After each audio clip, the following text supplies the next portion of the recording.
Adam, Steve? I'm excited about today's topic. We're going to talk about technology that's timely and topical. So given what's happening in the markets today. So what I want to talk about today is how AI is impacting technology stocks generally, but specifically hardware and software.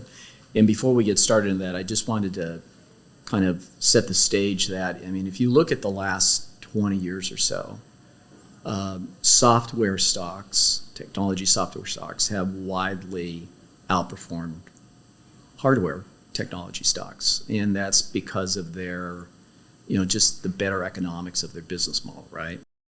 But this past year, especially even the last few months, you've seen investors focus more time and attention on hardware companies, while software stocks have gone through a pretty significant decline generally as a group because of concerns of AI disrupting their business models. So I want to get your opinions a little bit about this emerging AI theme and how you're thinking about it from your portfolio holdings and hardware ideas versus software ideas. And then we'll get into each of the specifics, hardware companies first and then software companies. And so thank you for doing this. We're going to have a good time. Mm-hmm. And so let's start with AI. So, this theme has emerged over the last couple of years, and investors are obviously beginning to rethink their portfolio holdings, which have been dominated by software companies for a long period of time, and moving more capital towards hardware companies. So how are you thinking about this and from a portfolio standpoint, and what adjustments have you been thinking about for your portfolios? That's a great question, Steve, and I agree. This is a really great time to have this conversation, right, considering the major moves that we see in the marketplace. Yeah. So maybe setting the table by starting with a major development that happened earlier this year that really catalyzed this dramatic shift that we're seeing both in hardware on one side and software on the other direction, which is early this year, Anthropic, followed by OpenAI, made major advancements in AI-assisted software development. This transformed generative AI, which we've been familiar with as a society ever since the launch of ChatGPT, right, from a software tool that could really only do autocomplete, find the types of code phrases that would be helpful, to an independent agent that can be assigned tasks by the software developer it can attempt to do on its own very thoroughly with a very deep knowledge inside its training data of the code that is best applied in different places. It still requires human supervision, but the amount of power this gives software developers have described it as they've suddenly been given superpowers. Right. So a very real technology, very real usefulness. And this has led to two major developments in the market. One is that hardware stocks, any stocks associated with data center build out, have seen a massive amount of capital flow into them, both from big tech companies like Microsoft, Google, Amazon, Oracle, and others, as well as external financing. And this has caused the revenues and profits of semiconductor companies, data center build-out companies to rapidly rise, forecasts for these to rapidly rise, and the valuations of these companies to follow that.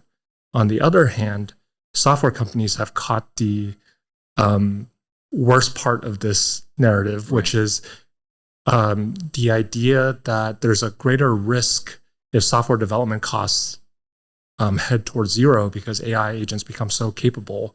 The barriers to competing with software companies have gone down, and this has caused investors to take a sell first and ask questions later to the sector writ large. But the impact on AI can't be applied across the board for software companies, right? Oh, the brush. Broad brush strokes. So we'll talk about that in a second. I want to stay on the theme of hardware there, though. hardware companies have not traditionally been significant allocations in Kane portfolios. Can you speak to why that is and why that might be changing going forward? That's a great question. And maybe as a starting point, really quick revisit of who we are as an investment team and why that's led to this.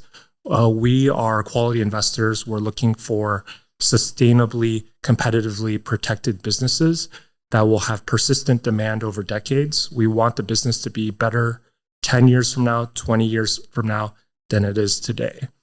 One thing that has been risk, there's two main risks in the hardware businesses facing semiconductor industry that have kept us to have an underweight over time. The first is the customer concentration of hardware providers. Because the semiconductor supply chain is so capital intensive and there is long lead times to adding capacities, you're talking about shrinking a chip to the size where even a human hair would be the size of a football field. Very few companies in the world can do this. TSMC has overwhelming market share in chip making. This causes all the suppliers to TSMC to have large customer concentration to TSMC.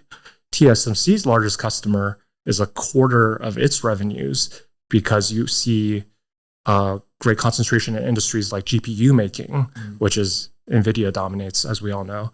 And then NVIDIA itself, two customers represent 1/3 of its revenue because it faces the largest purchasers of GPUs, which are cloud computing businesses such as AWS and Amazon, right, Google Cloud and Google, Azure and Microsoft. This customer concentration, this customer power risk is exacerbated by the cyclicality of the semiconductor industry over history. I'd mentioned the lead times. Because semiconductor demand is uneven, these are capital goods that you typically purchase and then get a lot of use out of over multiple years. There's going to be investment cycles. And when everyone wants to invest at the same time, they're going to go to TSMC, they're going to go to NVIDIA and all order at the same time. TSMC and NVIDIA can't add capacity at that rate that demand is going. So they put customers on allocation. They give them a percentage of the orders that they require. This causes customers to order more than they are expecting to use in order to get the allocations that they're really looking to have. Right. The flip side of this, when that cycle eventually happens, when people are no longer all trying to rush out through the same door to get the chips, the realized fall in sales is actually more than the fall in demand because of the rewind of the over-ordering. So, I mean, how do you react when people ask if it's different this time? Is this hyperscaler capital expenditure cycle simply something that's going to be sustained, and the cyclical characteristics of these businesses or somehow has been structurally changed, at minimum elongated, the cycle's been elongated, and maybe it's permanent? How do you respond to that? That's a great question because that's very much what I've been hearing. So if you look particularly in the area of the memory hardware makers, I think there were business school cases about using them as the example of a capital intensive cyclical industry, right, where there's a lead time to adding capacity. It's very capital intensive and everyone can add similar types of capacity, which is interchangeable with each other. Right. There's a narrative now that because AI will eventually be able to accomplish all jobs within the economy, produce incredible amounts of value, and that memory is a bottleneck because I don't want to go too deeply technical into this concept, but one thing that constrains AI right now is context windows. Like over time, as you add more information to AI, it kind of loses its working memory. At the hardware layer, that's constrained by the memory hardware. The narrative is because this is a bottleneck and AI can sort of become this perpetual motion machine and continue to create massive amounts of value. That being said, this ties into another concept I think we're probably going to dive into, which is the ability for AI to pay for itself, Right. and then ultimately sustain this ability to invest in hardware. Now, are there companies in the hardware space that you currently own? There's companies in the hardware space that we own across various strategies at the Kane investment team. Right. A lot of them have the exposure to AI, but they are not pure AI derivatives. They usually have a diversified set of industries that they service, including automotive and other types of chips.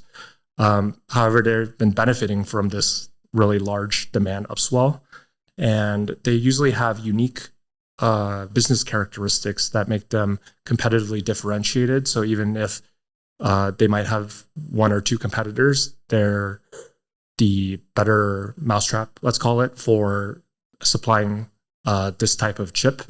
But because of the issues of cyclicality and customer concentration, it's been an area where we've been more underweight over time. Okay. Well, let's shift the attention to software. Mm-hmm. So this has been a sector that Kane has had a much larger exposure to. We've gone through this SaaS apocalypse. I wanted to make sure I got that right, where there was this broad brush approach applied to software companies that AI was going to eat all of their business models.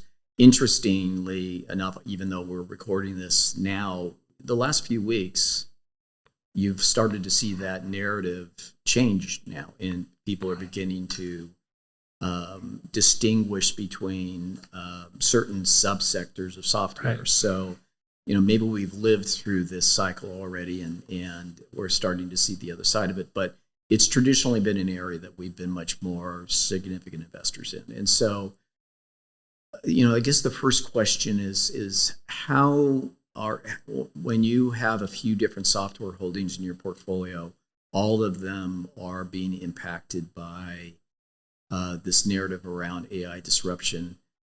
How do you distinguish between what is narrative versus true fundamental change? And have you seen any of the holdings that their business models are starting to be impacted? Yes, if you're completely correct. Software has been an area where, as a team, we've had more allocations to over time. And maybe starting with why that is, it's not that top down we said we wanted to own software. Our philosophy has always led us to look for businesses that are a small portion of a customer's cost, but then provide such an essential service that either helps the customer earn more revenue or avoid breaking the law or avoid another form of catastrophic failure, that it gives them great pricing power. And software very much fits that mold. Usually the value that software can provide their business customers far outstrips the amount of dollars being paid to software.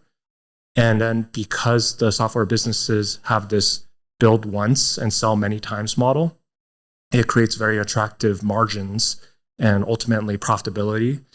Software has moved to this subscription model where it's year after year, you get a recurring revenue. This compare and contrast with a cyclical investment type of spending pattern. So much more predictable. So there's certainly been a negative sentiment towards software, and all software, as you mentioned earlier, is not created equal. Just because we like software businesses does not mean that we would buy the sector writ large. If the only barrier to competing with the software business is the expense and time of developing the code base for the software, that is something even before AI, our team would have had no interest in owning. We're really interested in businesses with distinct competitive protections that we as investors can get really strong confidence in to own for decades. And when sentiment turns negative on these businesses, we can add to them at more attractive valuations. So what are some examples of these competitive protections? One is often businesses have multiple systems that they're already using. And a software provider will come in, and to get true use out of the system, which could be this command center to run your entire business, they actually have to do a lot of work up front in terms of implementation, connecting various systems. One great example in Kane Portfolios is ServiceTitan, which is the leading provider to trades businesses. So think plumbers, electricians, HVAC technicians. These are businesses that are very economically resilient because when your toilet stops working, your lights go off, and your air conditioning stops working, you don't delay that call. These trades businesses have basically made ServiceTitan their cockpit for running the business. Every personnel in that business will be booking a job with it, scheduling a technician with it. It has the schedules of the technicians. It has the map of where the technicians are real time. The technicians have a tablet at the job site, and they're able to show the customer what's wrong with the system on the tablet and what their options are for fixing it, and then quote it. And that's only possible because ServiceTitan did upfront implementation work to make that possible. And because they did that, they're able to introduce an AI agent to handle the booking of the job and reduce the amount of customer service representatives to technician ratio and dramatically increase customer value much more than is being paid to ServiceTitan. Briefly on others, we look for network effects, staying regulatory compliant. These are other types of competitive protections that we look for, as well as the one I mentioned with ServiceTitan. Have you had situations where you've assessed a portfolio holding, software portfolio holding, and determined that it's being impacted and you've had to take action? Absolutely. At the end of last year, in our growth portfolios, we very much thoroughly diligenced which companies we felt, given that there was this seismic change in AI productivity of software, which ones we would have less confidence in. And we have sold a couple, not all, of our software holdings. And one common motif I've noticed among the ones that we ended up selling was that they were encumbered by legacy systems. Specifically, they still had a lot of on-premise technology and they were not transitioned to the cloud. One benefit of the cloud is that you don't have individual implementations at each customer that have to be changed one by one. You can just change the cloud version of your technology and that updates across your customer base. Now, this gives an agility and speed of innovation that allows cloud native software businesses to incorporate AI capability much more adeptly than someone who's still in the midst of their cloud transition would be able to. And then oftentimes these hybrid businesses are facing competition from cloud native entrants using AI coding, embedding AI into those systems.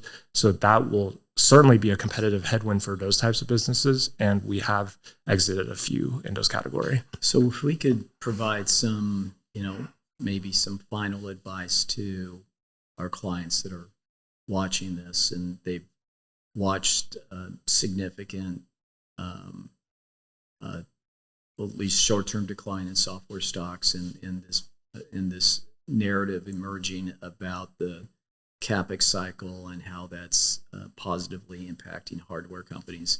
What's the guidance as it relates to what we're trying to accomplish as quality investors for our portfolio, what they should expect from us as it relates to the decision-making process of what might go into their portfolios, what might exit out of their portfolios? No, that's a great place to take the conversation, which is if you might think looking at the current market, why shouldn't we just sell all software? In fact, sell everything and just buy the hardware sector? My answer to that would be across sectors, businesses are not created equal. There's going to be businesses in certain sectors that are more commoditized, more cyclical, and then there are going to be businesses that have unique business models. They're an N of one.